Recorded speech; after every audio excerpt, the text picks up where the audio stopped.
Yes, please. Thank you.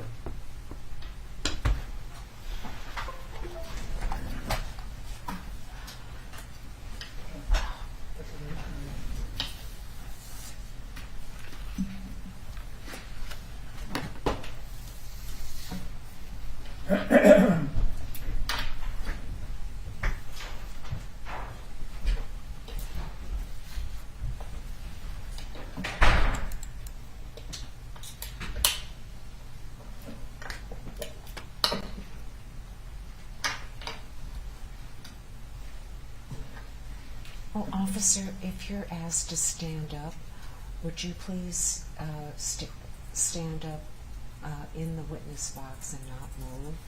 We're getting some reflection. And one of the reporters thought that the juror was pictured, but it wasn't. We looked at it, and I think it was the court reporter. Okay. Okay?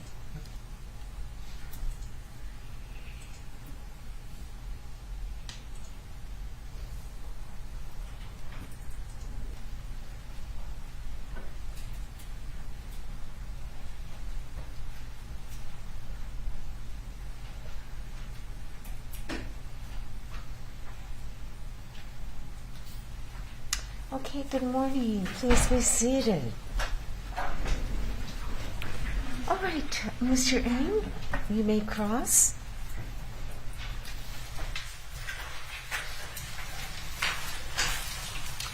Morning, Sergeant Peterson.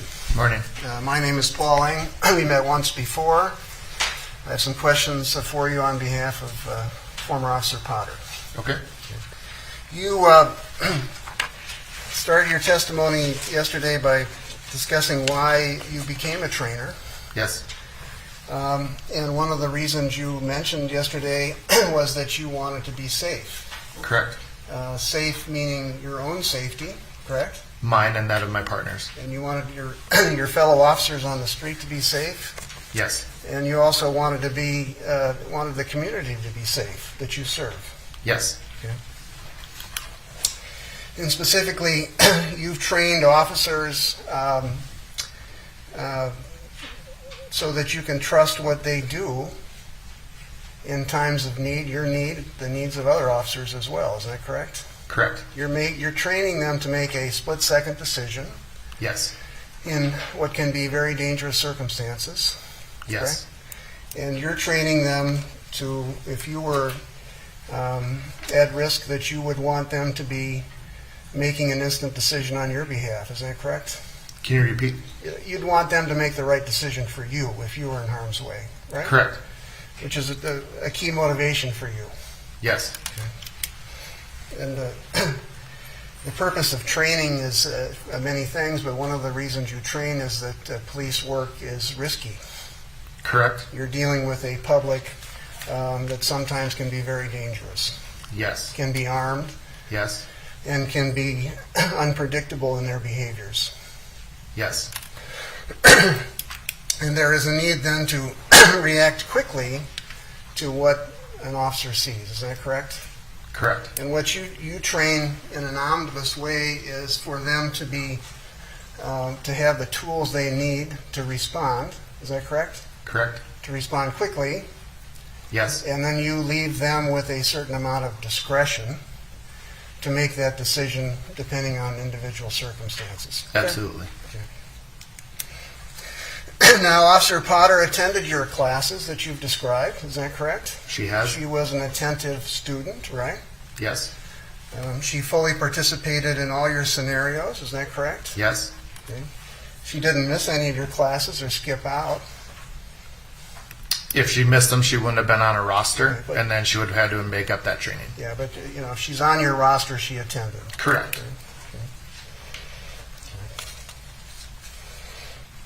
And you knew that she was an FTO, is that correct? I did. And an FTO is a field training officer, Yes. and the field training officer on the street has a number of duties, is that correct? Yes. And there are a lot of things. There are a lot more things going on for a field training officer than just an officer on the street ordinarily. Is that correct? Yes. I mean, you have this is obvious to you, but you have supervisory capacities, right? As a field training officer, you certainly do. You have the evaluation capacities, right? Yes. And all of a sudden you have two officers on the street thinking perhaps different things. Correct. Now this Taser 7 that we've talked about, this was a new product, was it not? For our department, yes. And it just came out. You just bought some, right? Yeah, we had just purchased them in the beginning of 2020. Okay. And, I'm sorry, 2021. 2021. You have no evidence that she ever used the Taser in the field, do you? You'd certainly know about it if she did. I would know about it if she did, yes. And you have no evidence that she did, right? No. Okay. But these new Tasers were in working order. They were? And I assume they're like every other new product. There are certain advancements or improvements compared to the old product, right? That's the reason we would have gone to a new product. And would it be fair to say that the battery capacity of the new Taser would be at least similar or better than the older Taser in play? Is that correct? Better. And the battery capacity lasts a while, does it not? Yes. I mean, it doesn't need to be charged every day, It does not have to be, no. especially if it's not used. Is that correct? Correct. And the last training that she received on the Taser 7 was on March 2nd, I believe so. That was the date that she was there. but she didn't get her gun until later in March, like the 26th, according to the records. Do you mean a taser? Yeah, the Taser, I'm sorry. Yeah. It wasn't until a little bit later that month that we were actually able to deploy the tasers to the field. She was the first one to get it, right? One of a group, I believe. And by contrast to the new Taser, the firearm that she had was a semi-automatic, Correct? a Glock. Yes. And that Glock has been around the police world in which you have it for decades now. Is that correct? The product has been around for a really long time. That specific one, we had changed out to a new fleet of handguns in 2012, I think it was. Okay. So she had that gun for almost 10 years. Around that, yeah. And it was the same kind of gun. Similar I in mean, function, it's not yes. an electronic gun. It's just a handgun. I don't say just a handgun. It's a handgun that's built similarly for the last decades, 20, 30 years ago. Yes. I mean, they used this kind of mechanism in World War II. Yes. And that was the Glock, or a similar gun to the Glock that she had been trained on repeatedly by you and by the department. Is that correct? Yes. It's the Glock that she had on this person that she went to the firing range on a regular basis. Is that correct? Yes. And did all the other trainings that you had with her. Is that correct? Yes.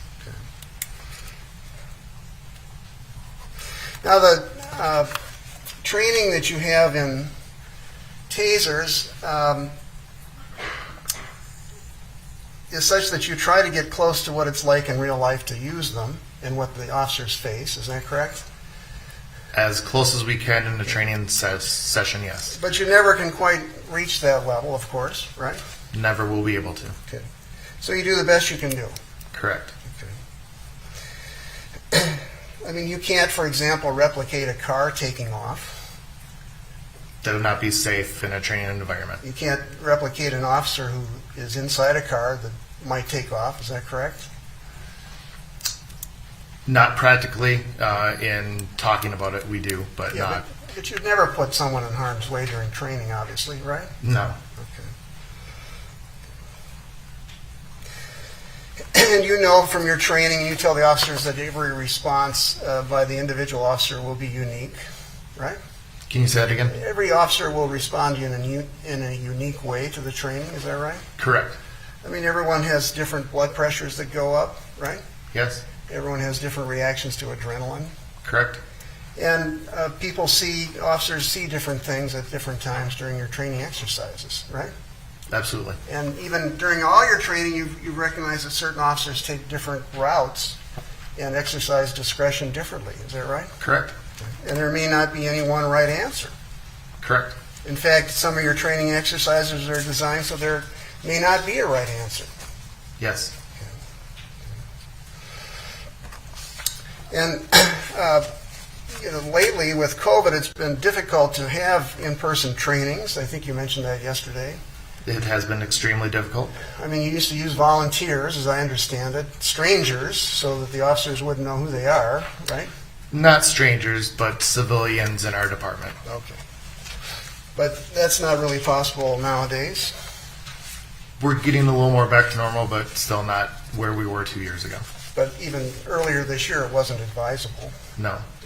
And that's why you had a training session on March 2nd involving you as a Correct. subject, because it was the safest thing to do in light of COVID and the restrictions you were under. Is that correct? Yes.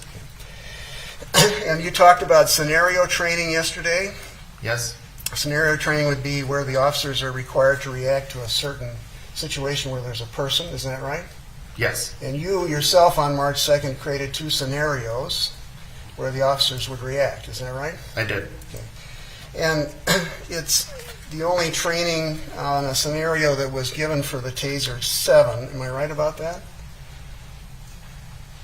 Can you rephrase? Was March 2nd the only training given on the Taser 7? Yes. Okay. So you were the person who was acting in such a way that would provoke a police officer to decide to do something, right? During the scenarios, yes. And I think one of them was you came out of a closet or some doorway with a club in your hand. Am I right about that? It was a bat. It's a bat. And then you motioned the bat towards the officer, and they had to decide what to do, right? Correct. Okay. Whether it be a taser or a gun, right? Or any of their other tools that they had on their person. Okay. And some of the officers shot you with a taser. Some did. Some shot you with a gun. None shot me with a gun. Okay. But in any event, the exercise was the best you could do, but the officers knew who you were, They did. and a lot of them are friends of yours. Yes. It's a tight-knit department, Very. and they knew that you weren't going to try to kill them. Yeah. They knew you weren't going to take flight. Yes. They knew you weren't high. Correct. They knew you didn't have a bench warrant. Correct. They knew you didn't have a gun. A real gun, yes.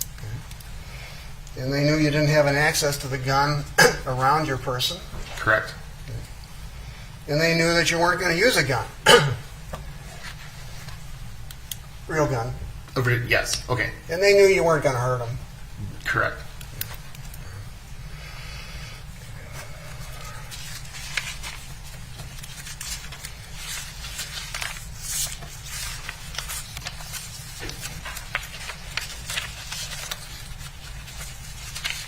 Now, one of the things you do in training is talk about the policies of your department. Is that right?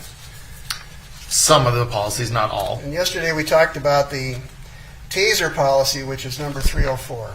Yes. Okay. And I don't think I need to show it on the screen, but I do want to ask you some questions about it. That was Exhibit 334.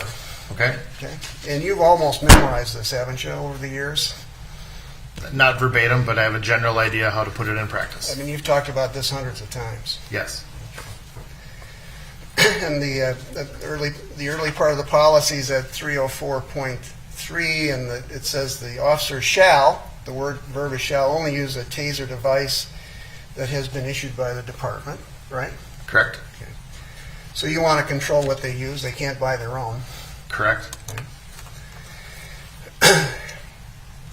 And then also in that section it says the officer shall carry the taser device on the reaction side. Is that right? Correct. And then in the middle, we've had a discussion here. It said, members, quote, members carrying the taser should perform a spark test on the unit prior to every shift. Is that correct? Correct. Okay. A should is the verb, and it differs from shall as a verb, right? Yes. Okay. And should is an aspirational verb. In other words, you encourage the officers to test and do a spark test before every shift, right? Correct. It doesn't always happen. It does not. And there are a lot of things going on. In fact, we have testimony that on 4 of 6 shifts it didn't happen with Officer Potter, right? Correct. And it hasn't happened with other officers, too. Correct. And she was never reprimanded, or you never talked to her, for example, about, well, do a spark test. You missed a couple, I assume. Objection is overruled. You may answer. Can you repeat the question? Well, I mean, did you ever talk to her about missing a couple spark tests? No. I mean, that's not something you usually talk to the officers about. No. Okay. And the fact of the matter is the machine worked. I mean, the gun worked. The taser worked, right? Yes. Okay.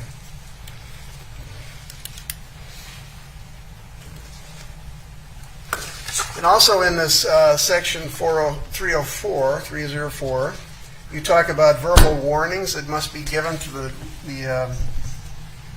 the subject who may be tased. Is that correct? Yes. And the idea here in the policy is the individual should be warned, if possible, that a taser may be employed. Is that correct? Correct. In fact, it says a verbal warning of the intended use should precede its application, right? Correct. It doesn't say shall, it doesn't say required, right? Correct. And the reason you do a warning, you teach everyone, including former Officer Potter, is that you want to provide the individual with notice that something may be happening, right? Yes. I mean, you've been tased, it's painful. It is. You don't want to repeat it. Correct. It's designed to disable you. Yes. And even a big guy like you were disabled temporarily. Yes. So the reason you give a warning is to provide the individual with an opportunity to comply, right? Correct. I mean, the hope is that they will. Always is the hope. And then you want to provide a warning that it may indeed be deployed. Is that correct? Yes. So a typical warning that you teach is, I'll tase you. I'll tase you. Correct. And it's said in a vocal, loud way, so the subject will understand what you're talking about, right? In plain English, yes. So it's consistent when someone's going to use a taser to say, I'll tase you, I'll tase you. Yes. That's what the department wants someone to do. It's one of the many things that we teach them to say.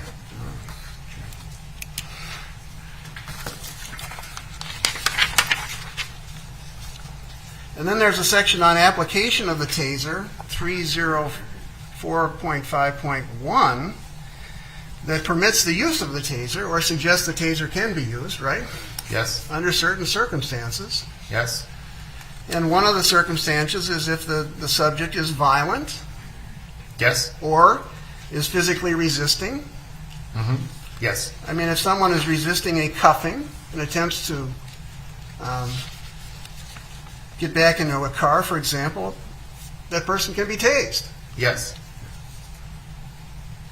Or you can also tase, according to your policy, not you, but an officer that you train, if the subject has demonstrated by words or action an intention to be violent. Correct? Correct. Or to physically resist. Right? Yes. Or if that person is a potential harm to others. Yes. So all those factors can be considered Yes. in employing the taser. In a very short amount of time. In fact, the decision, I'm glad you mentioned that the decision to use a taser is really quick. The decision to use any.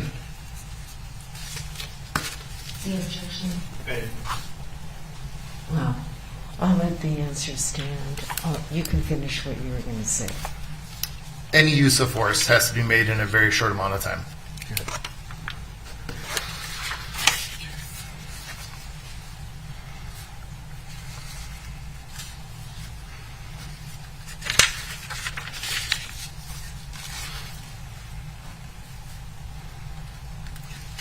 But what you don't want to use a taser if someone's physically running away from you necessarily. Necessarily, but it's not an absolute no. Okay. And you don't want to use a taser if a car is moving. Correct, moving. But if a car, on the other hand, is stationary. We've used it many times on people inside vehicles that are stationary. And one of the things you teach is whether the individual has, quote unquote, control over the motor vehicle, right? Yes.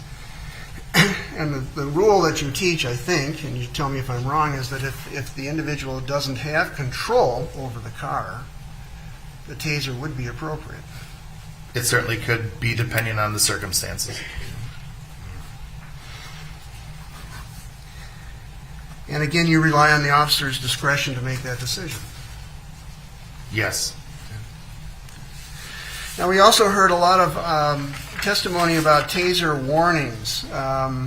One of the warnings was in Exhibit 270. You recognize this kind of thing, don't you? Yes. Okay, you've seen this dozens of times. Yes. And this is a warning that's issued by the taser manufacturer, as I understand it. Correct. It's made by Axon, is that right? Yeah, that is the company that distributes the taser products. And they warn about all sorts of things that can go wrong when you're using a taser. Lots of things. And this purpose of this warning that you showed us yesterday is to have the person undergoing training release the taser company from liability in case something goes wrong during training using the taser. That specific document? Not this specific one, but in general, that's why they sign these releases, right? That's why they sign the training form that I then sign later certifying that they can carry a taser. So the training form not only recognizes their completion of treatment, but releases the taser company from liability during the training. Correct.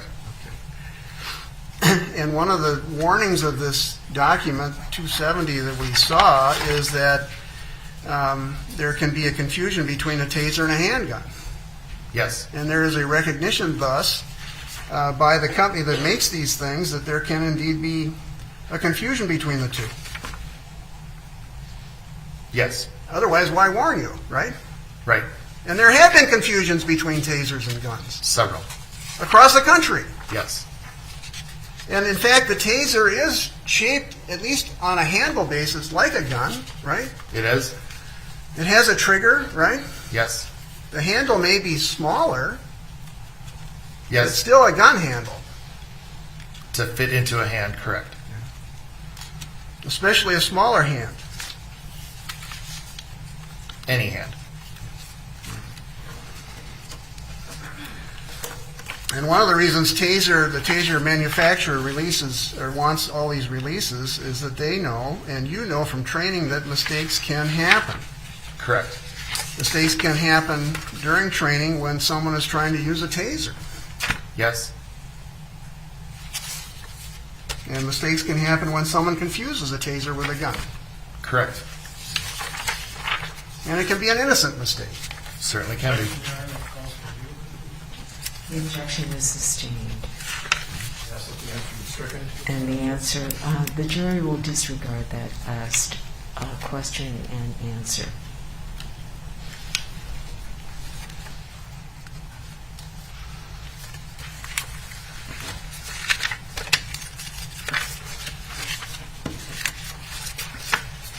And in every training exercise you do, there are these release and warning requirements. This is Exhibit 369 from yesterday. Do you see this? You recognize this, don't you? I recognize it, yes. I mean, this is it's a training and warning requirement that is insisted upon by Taser, the Axum Enterprises that makes it, right? Correct. In fact, you are constrained during training to do exactly what Taser wants you to do. Exactly what they want us to do. And that's a precondition of even owning or using the Taser itself, right? I'm not sure if it's a requirement of owning it, but it is a requirement of us going through instructor training. Okay, got it. Now, you also teach in use of tasers and use of force of the various statutes from Minnesota, do you not? I do. And I've looked at your training materials, and one of the statutes referenced is Minnesota Statute 609.06. Is that correct? Yes. Okay, that's the statute that permits reasonable force to be used towards an individual under certain circumstances. Isn't that right? Of an officer and other people in the state of Minnesota, yes. But it's designed to give some clarity to what an officer can do vis-a-vis a reasonable force. Correct. And it gives criteria or examples of what can be used in reasonable force by the officer, right? Yes. And you teach this, Yes. almost with your eyes closed, Depending on the day. after all these years. Yeah. And the statute says that reasonable force may be used towards a person without the other's consent when the following circumstances exist or the actor reasonably believes them to exist. And the circumstances include, for a police officer at least, in effectuating a lawful arrest. Correct? Yes. In the execution of legal process. Yes. In the enforcement of the order of an order for the court. Is that correct? Correct. Such as a bench warrant. Yes. Or in executing any other duty imposed by the public officer by law. Is that correct? Correct. So you can use reasonable force to make an arrest if Yes. the circumstances permit, correct? Yes. Objection has to be answered. The objection is overruled. I'll let the answer stand. And you can use reasonable force to enforce an order of the court. Yes. A bench warrant is an order of the court, right? Yes. Directing you as a police officer to make an arrest of the individual. Correct. I mean, a judge has directed you to do that. Yes. And as a part of your obligations as a police officer, you're to honor that bench warrant. Yes. You just can't close your eyes to it. No. And then there are criteria according to your outlines, which I've read too, on the factors to be considered when you judge what a reasonable force should be used. And one of the factors is the threat, the possible threat of the arrestee, right? Correct. How fast it occurs. Yes. Whether the arrestee is high or impaired. Yes. The seriousness of the offense. Yes. By the way, is fleeing a police officer a felony in Minnesota It depends how they're fleeing. in a car? That is a felony. Is it in Minnesota a dangerous offense in your view? Objection, Your Honor, foundation. The objection is sustained. Well, does fleeing a police officer at a high rate of speed suggest to you a certain amount of dangerousness? Objection, Your Honor, relevance and foundation. Well, the objection is overruled. You may answer that. Can you repeat? Well, does fleeing an officer in a car at a high rate of speed suggest to you a certain amount of dangerousness? Yes. And why is that? It puts the person driving that car, the officer, and the general public at risk in their attempts to evade the officer. And the public's at risk because, as you've seen in your career, the individual fleeing a police officer can crash. Yes. Often does. Frequently. Kill somebody. Can. And that's why it's so dangerous. Yes. And it's important in making an arrest to prevent that sort of thing from happening. Yes. That's your obligation as a police officer, right? Correct. Now, you also teach another statute on the use of deadly force. I know you're here for Taser, but I want to ask you a couple questions about it. All right? Sure. And that statute 609.066, is that right? Correct. And that permits the officer to use deadly force under certain circumstances. Okay? Correct. And you teach this. We do. The circumstances involve an apparent risk of if there's an apparent risk of great bodily harm or death Yes. to the officer herself or Yes. himself, right? Yes. To the other officers on the scene Correct. or the community nearby. Correct. And if there is an apparent threat of death or great bodily harm, deadly force can be used to prevent an escape or facilitate the capture. Can you repeat? If there is an apparent risk of great bodily harm, can deadly force under this statute be used to effectuate an arrest or prevent an escape? Yes.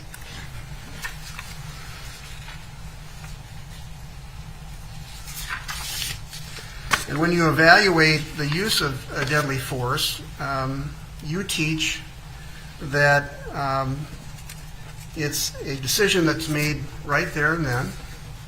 Correct. It's not the subject of hindsight.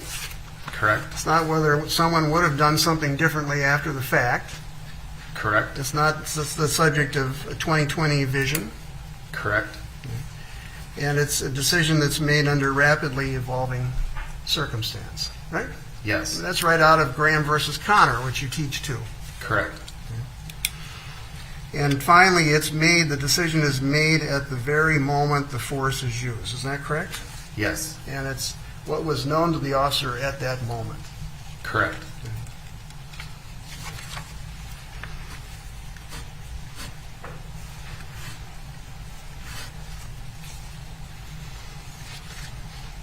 You also teach that the stressors involved in critical incidents, as you mentioned, vary from officer to officer, right? Could you repeat that? The stressors vary from officer to officer. Correct. One officer may freeze, for example. Hopefully not. You train not to, right? Correct. You train action. Yes. You train make a decision Yes. at the spur of the moment. Yes. Even if it's the wrong one, you make a decision. Yes. Because if you wait, that can be deathly too. For multiple people.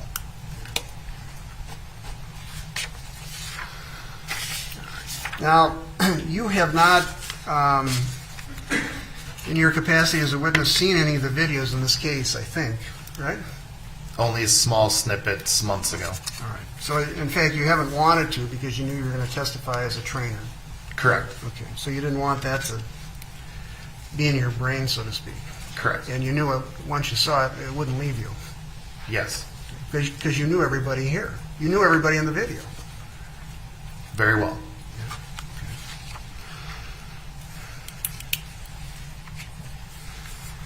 Now,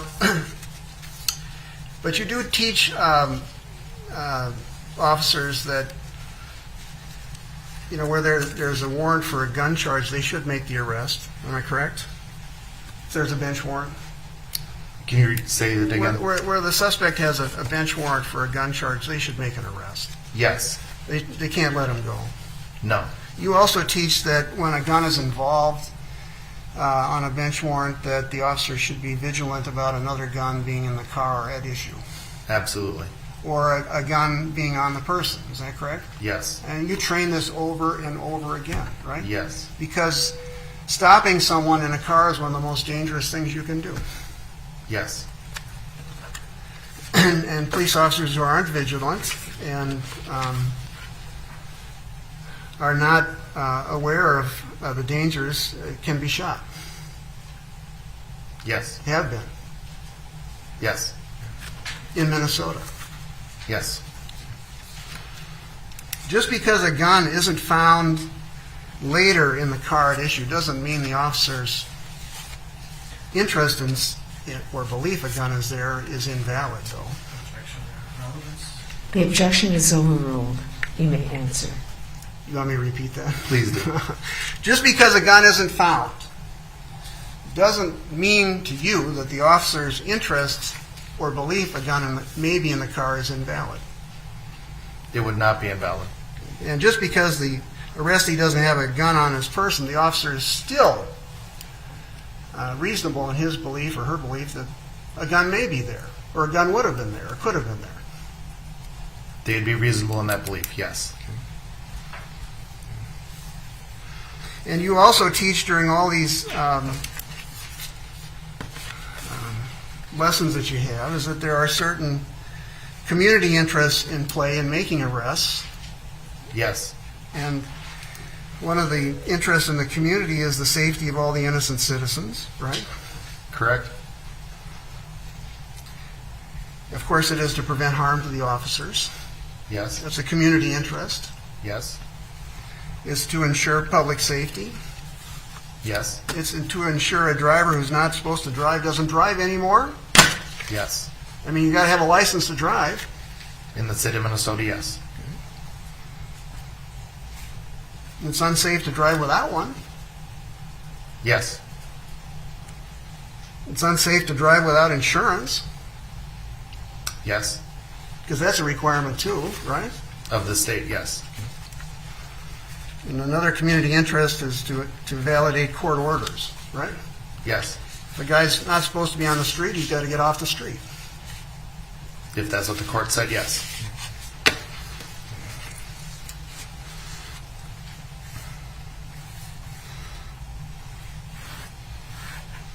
Is the use of a taser a form of de-escalation, in your view?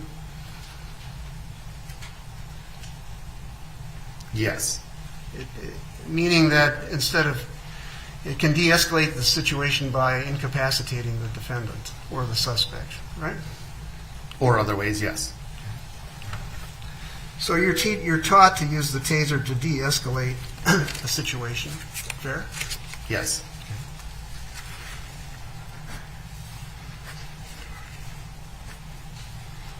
You're also taught, you also teach that you can't always predict the arrestee's behavior. Correct.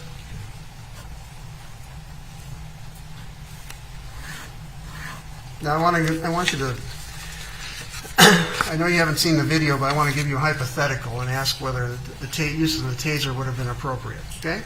Okay. Let's suppose that an individual's driving a car. He is stopped for legitimate reason. Let us further suppose that when asked for a license, the individual doesn't have a license. He doesn't have any identification. There's no insurance current on the car. Let's further assume that the individual has a bench warrant for a gun charge. And let's assume further that there's an order for protection against him, and then there's a female in the car, and a female is listed on the order for protection. Okay?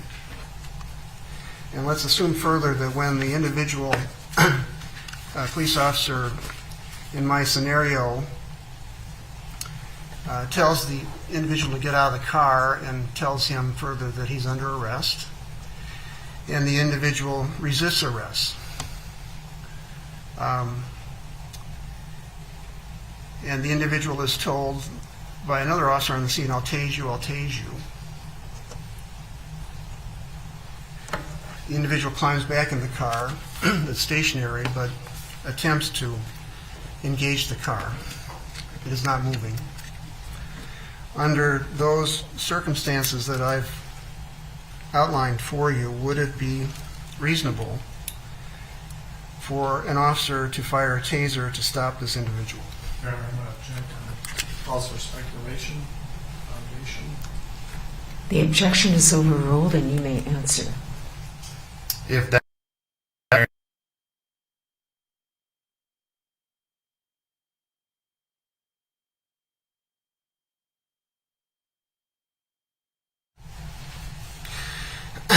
You also teach, I've got just a couple more questions for you. I appreciate your answers. You also teach that mistakes can happen in police work.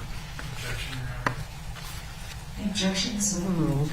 You may answer. mistakes can happen in every part of our world.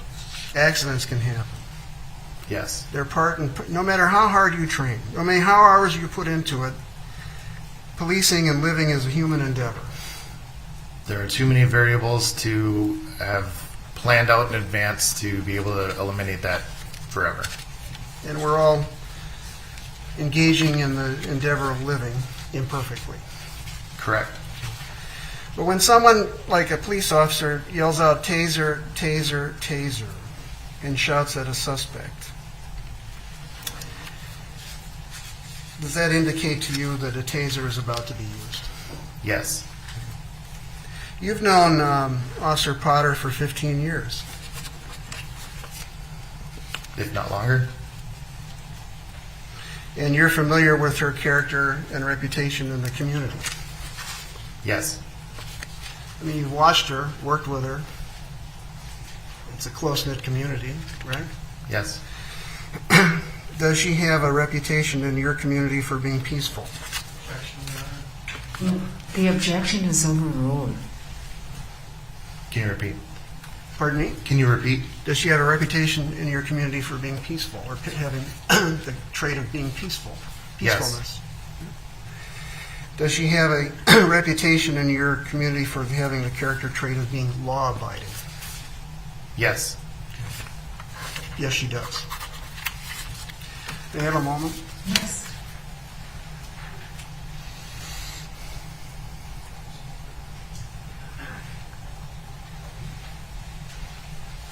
Thanks a lot. All right, redirect, Mr. Frank.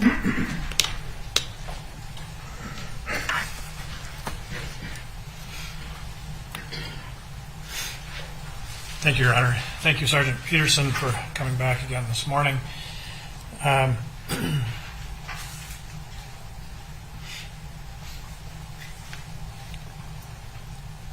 You were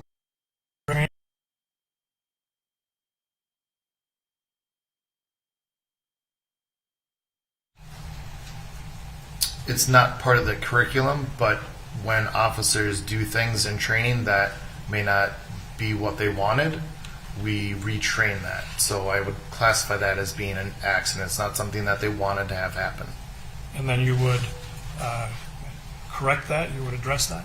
Yep. During our debrief, we would talk about what they didn't like about it, and then give them an opportunity to put a positive training scenario conclusion into their brain.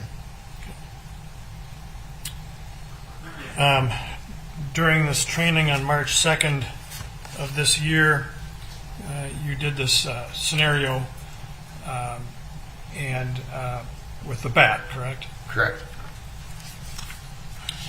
And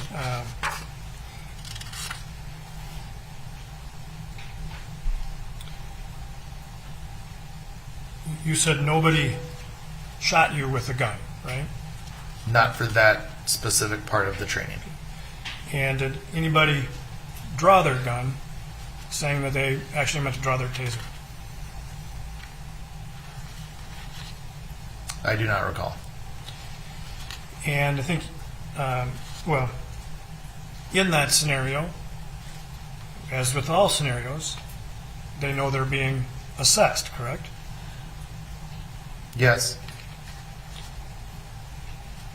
And they're being assessed on whether their behavior is in accordance with reasonable expectations of the department about how an officer should react in situations. Based on state law and policy and court cases, yes.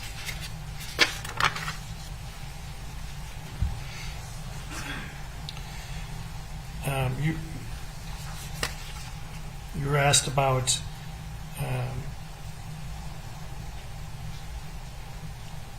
driving without a license and driving without insurance.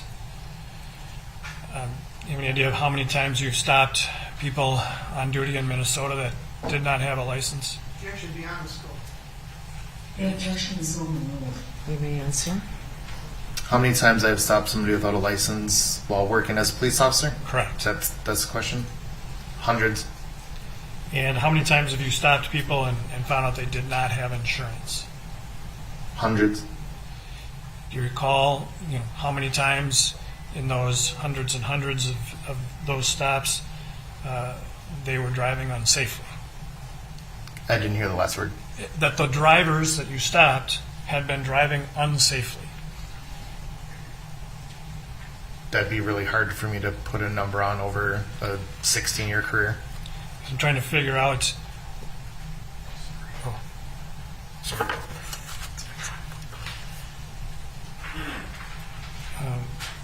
I'm trying to figure out, what it is about not having insurance that means they're an unsafe driver.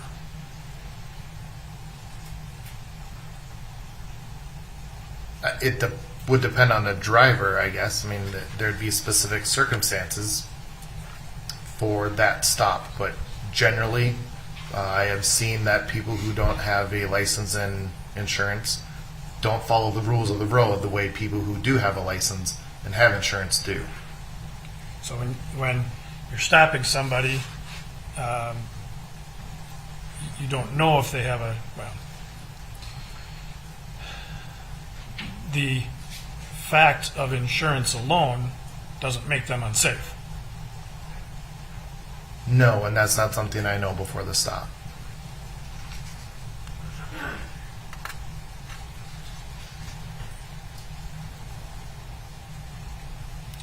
You were asked about de-escalation, correct? Yes.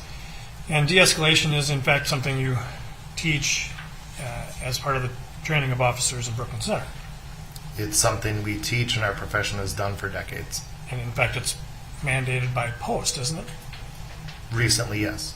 And part of that A through F that we looked at the other day, part of the post mandates. Yes. And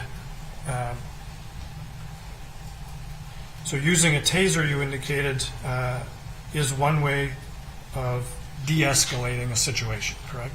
It can be. And it can also, however, could it increase the risk to others in the area? The risk of harm, I should say. That's a really general statement for me to be able to answer. Well, you answered, that it can be used to de-escalate, Yes. and that's by incapacitating the person, correct? Yes. And so that then brings down the activity, shall we say, of the subject, Okay. right? Is that what you meant by incapacitating? Yes. And by incapacitating that person, that could have foreseeable effects as well for others. Again, it could depending on those specific circumstances. Yeah. So incapacitating a driver, you don't want to do if they're operating the vehicle. If the vehicle is in motion, correct. And a vehicle that can be put into motion at that moment, is that really any less, in your opinion, is it less of a risk? It would very much depend on the circumstances.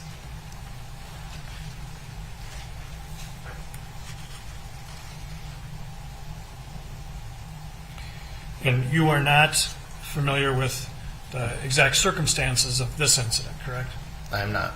You have not done any interviews of witnesses No. and not gone out and viewed anything more than just the couple of snippets that you referenced. Not intentionally.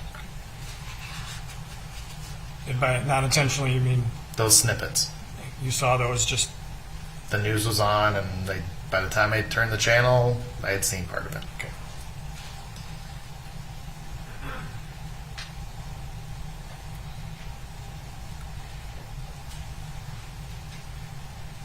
And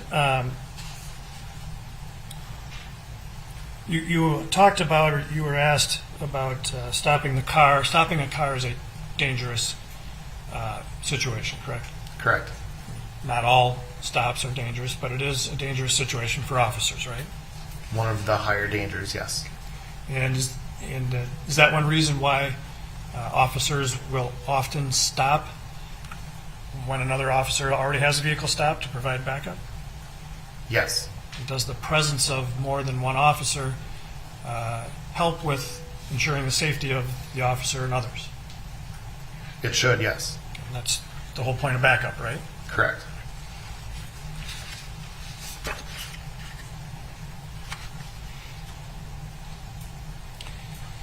You were asked a couple times about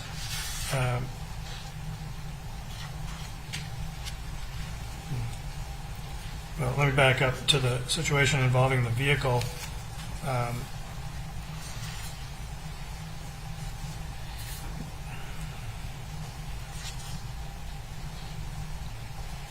When whether a vehicle is moving or stationary, an officer has to consider, when using force, the presence of other occupants in that vehicle, right?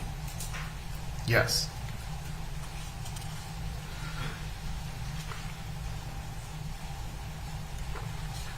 And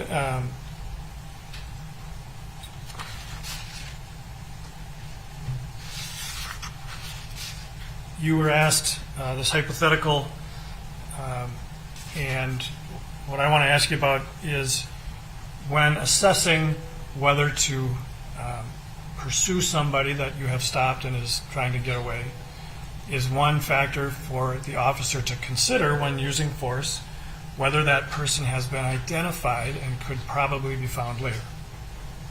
That is one of many factors.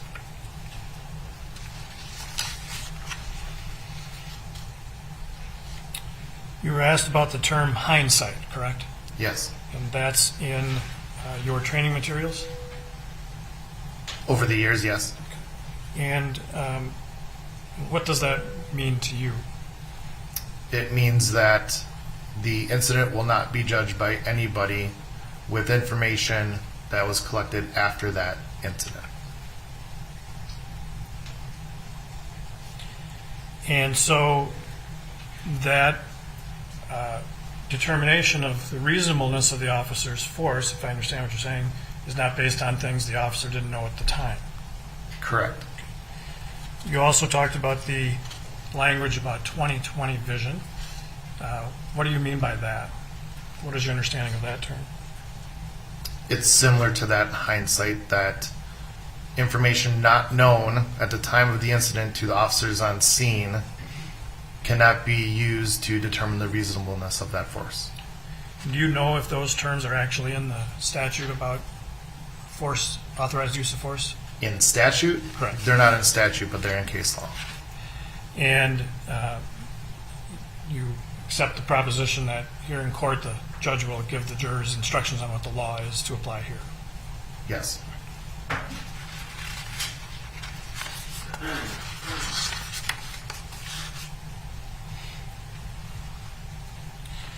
You were asked several times about a warrant authorizing an officer to make an arrest, correct? Correct. And you were asked, that means they have to arrest them, correct? You recall being asked that? Yes, depending on the warrant. And does it, in fact, in all circumstances, require that officer to make a custodial arrest at that moment because of the warrant? A custodial arrest where the person is placed into jail, not all warrants require that. Okay, fair enough.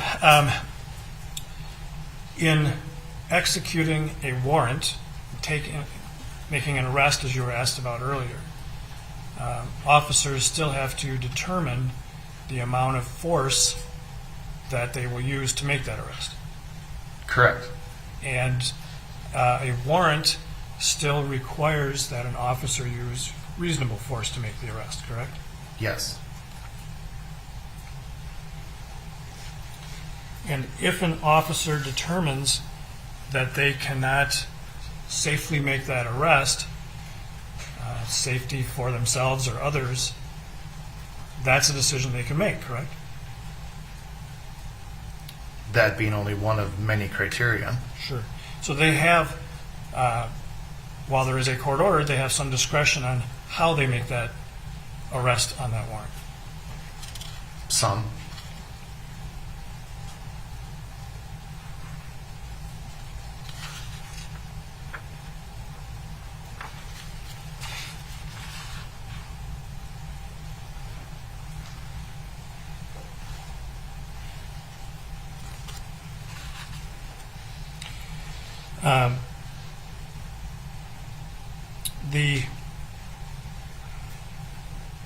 In determining whether an officer can use force on an occupant of a vehicle, you've drawn a distinction between the vehicle moving and not moving, correct?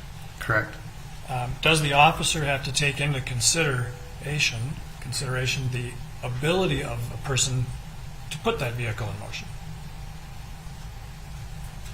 I'm not sure I understand. Okay. So if you have an occupant of a vehicle, stationary, but the occupant is in the driver's seat, the engine running, foot in the floorboards, does an officer have to decide, take into consideration at least, whether that person has the ability to then move that vehicle? In fractions of a second, yes. Why do you say that?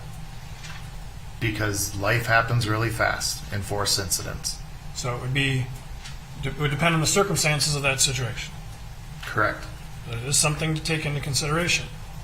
Yes. Because if the person, if an officer used force on that individual and they were able to put the vehicle in motion, would you have the same kind of concerns in that situation as your other scenario where the vehicle is already in motion? It would depend on the type of force that was applied at that time. Okay, And then- to the person driving the vehicle. Correct. Is it dangerous to incapacitate a person who's operating a vehicle when it's moving? It can be in short durations. And, okay.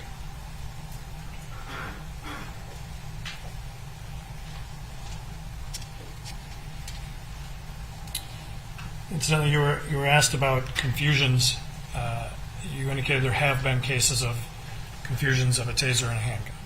Correct. Do you know how many there have been? I do not. When you testified yesterday about proficiency, remember I asked you how you define that. And does proficiency include training to know the feel of a taser? It's not something that we specifically discuss.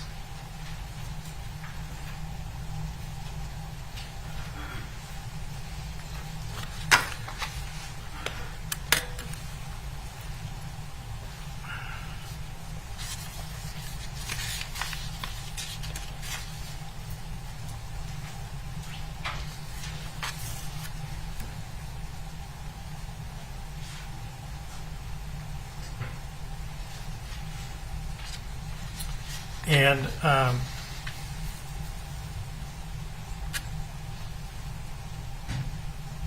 in your training, your policy requires that officers perform draws of the taser so that they become proficient at doing so. Yes.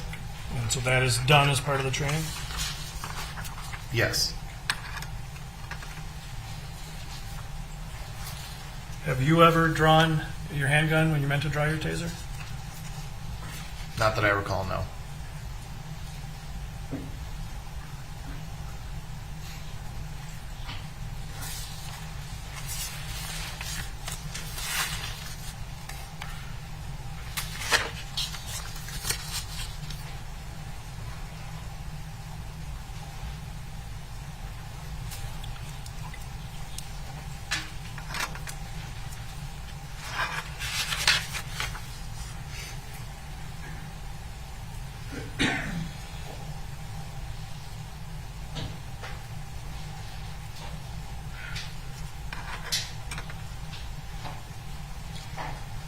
You testified during cross-examination that the use of force often has to be arrived at the decision in a short amount of time, correct? Yes. And the scenarios that you have been running with your officers for 8, 9, 10 years, that's an aspect of those scenario trainings as well, making them happen quickly. Yes.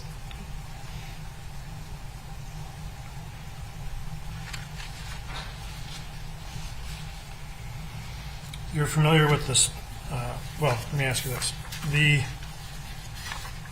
Taser 7, you were asked about the transition course. Did the previous model of the Taser 7, or the Taser that you used was X26P, correct? Correct. And was that also yellow? Ours were yes. And did it have a safety switch? Yes. Did it have the CID display in the back of it? It did? Did it have at least one laser and a flashlight? Yes. Was there anything different about the basic function of the Taser 7 from the XP26 in terms of drawing it and deploying it? The basic function, no.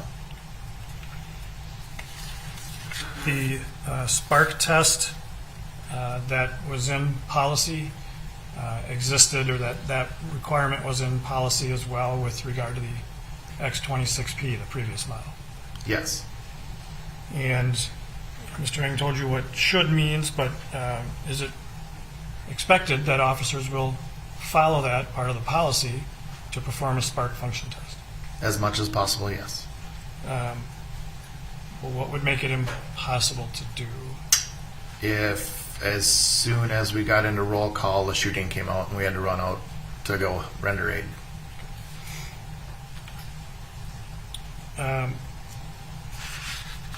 And So it would be that kind of circumstance that would excuse an officer from doing the spark test? The immediate call for service, yes. What is the purpose of the spark function test? It depends on the model. Well, for purposes of the Taser 7, what is the purpose? To ensure that there are no major faults with it and that it's going to operate when the officer needs to use it on the street. And so to assure that somebody who's working with you and is going to deploy their Taser for a good reason, you want to make sure that that happens, correct? Yes. You want to make sure their Taser is working, Correct? and if you're going to deploy your Taser at that moment when you have to, you want to make sure it's going to work. Yes. And so, would a good officer do that every shift? Yes.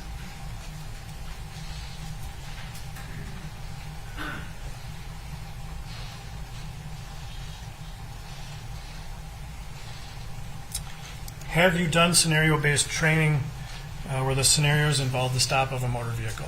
Yes. In fact, I think some of them refer to high-risk stops, correct? That's a different type of vehicular stop, yes. Okay, why? What makes it that?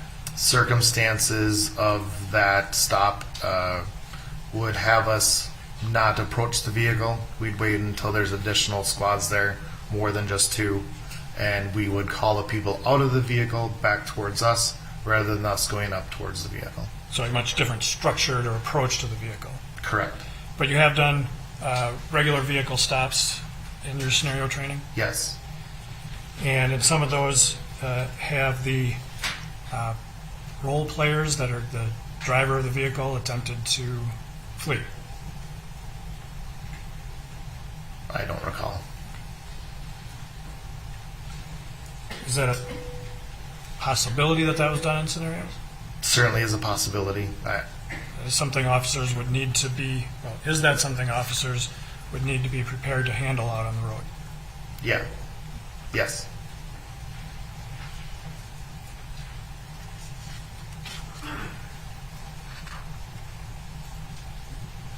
And when you're doing those scenarios, do officers have on them gun, taser, baton, every tool that they can use when they're out in the street? Inert training devices, as many as we can and that we're allowed to afford, that's what we employ during our training sessions.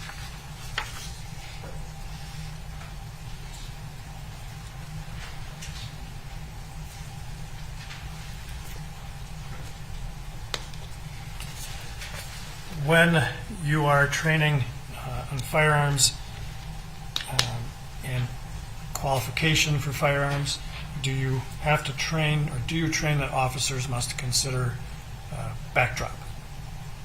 Yes. And what does that mean? That means that you are paying attention to the things that would be beyond your target in case a round did not strike your intended target, so that we would not inflict collateral damage. And is that something officers have to take into consideration when using their firearm? Yes. Do they have to take that into consideration when using a taser? Yes.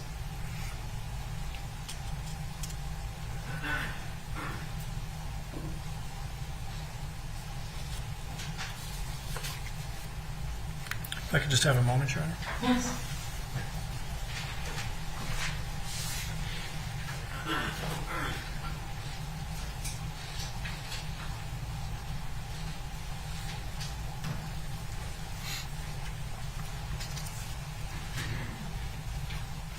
Your Honor, that's all I have. Thank you. Right. Recross, Mr. Ng, you may proceed.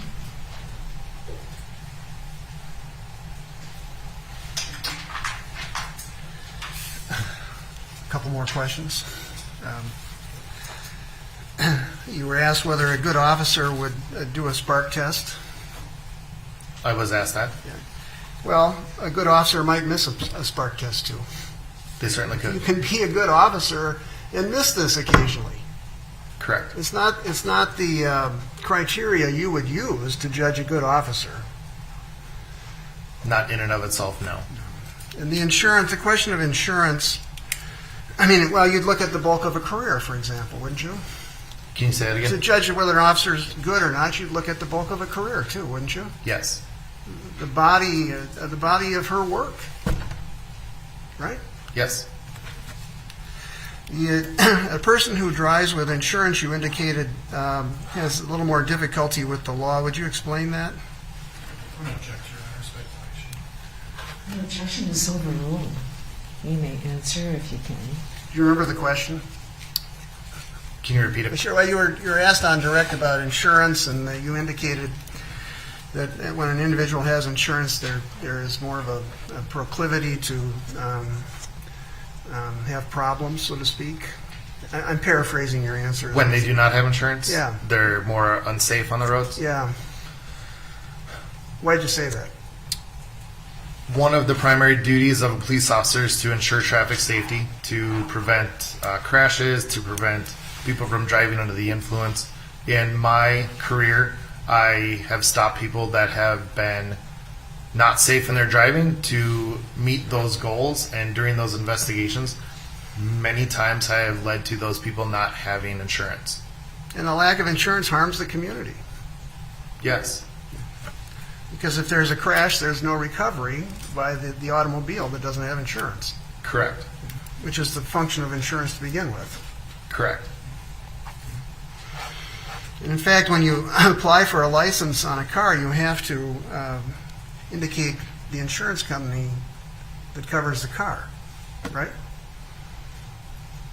I'm not aware what the requirements are to get a driver's license. Now, when you apply for tabs, for example, do you have to say that you're insured? Currently, the state has put that requirement in, yes. And that's to ensure public safety, right? I would believe so. Now, you were asked some questions about cars and if a car is about to drive away. What the criteria you use is a control of the car. Control is the operative word you use in your training. Is that right? Yes, And you draw a distinction between a stationary car and one car that's in movement. Is that right? correct. Because that's all an officer can see. Yes,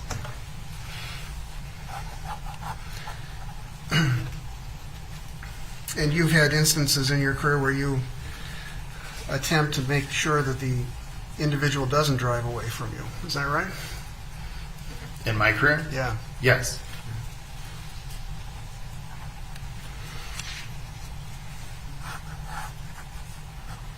So that the individual is prevented from taking control over the car. Yes, The issue of a warrant, you were asked about speeding tickets and arresting people on speeding tickets. Do you draw a distinction between an arrest warrant for a gun charge and a speeding ticket? yes, And when you make an arrest on a warrant, the first thing you do is cuff. Is that correct?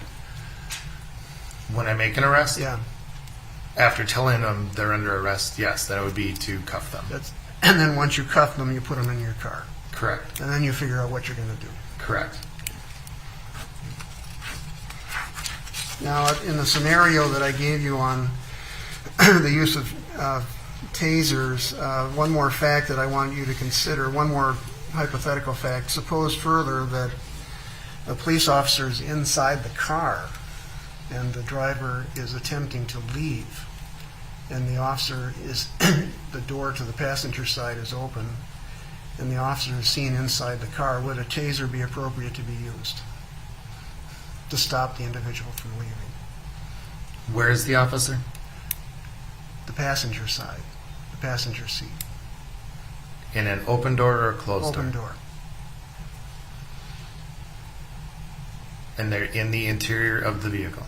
Yes.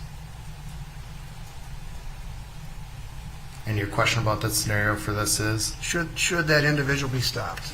Yes. Redirect, Mr. Keenan.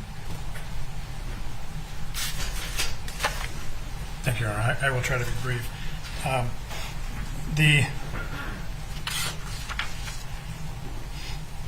The additional facts added to the hypothetical, is it part of training that it is dangerous for officers to put themselves inside of a vehicle when a suspect is trying to flee. It's something that we want to try and avoid, but it's not always avoidable. And if an officer determines that they can do that and stop the fleeing by rendering the vehicle inoperable, shutting it off, putting it in park, that would be a decision for an officer to make. Could be one decision they could make. Yes. So just because, well, let me ask it this way. If an officer, there is a danger that an officer could get dragged by a fleeing person, correct? It is a danger. And officers are trained on that danger. Yes. And but the mere presence of the officer to some extent into the vehicle is a determination an officer has to, is a fact an officer has to consider when deciding whether that officer is in danger of being dragged. In any rapidly unfolding incident, there are many factors that officers have to make, and they have to make those decisions in a very short amount of time. And so the answer is that is a consideration for them. Of many. And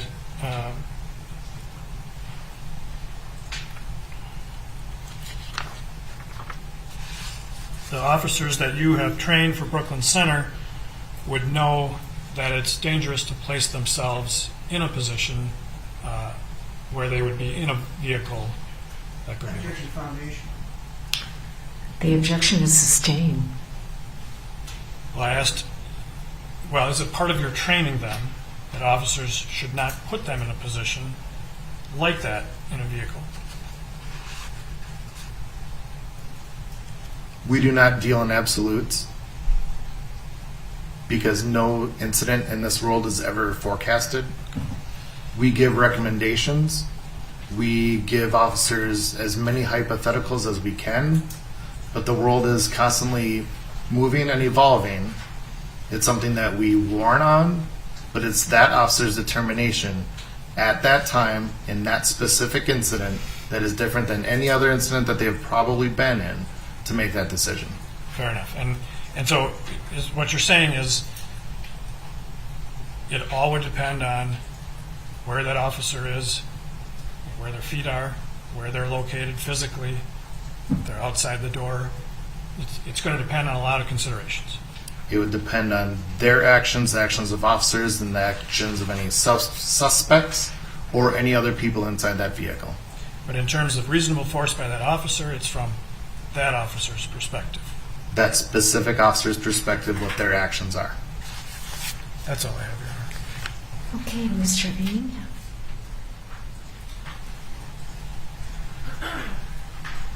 During one of these critical incidences, all the officers are expected to help each other. Can you, During these instances where there's a decision that has to be made quickly, all the officers are there to help each other. so you're not speaking about a specific incident, but the No. things that we do on a daily basis. You're there to help your other officers. Correct. Anything further from the state? Oh, yeah, thank you. All right. Thank you. You may step down.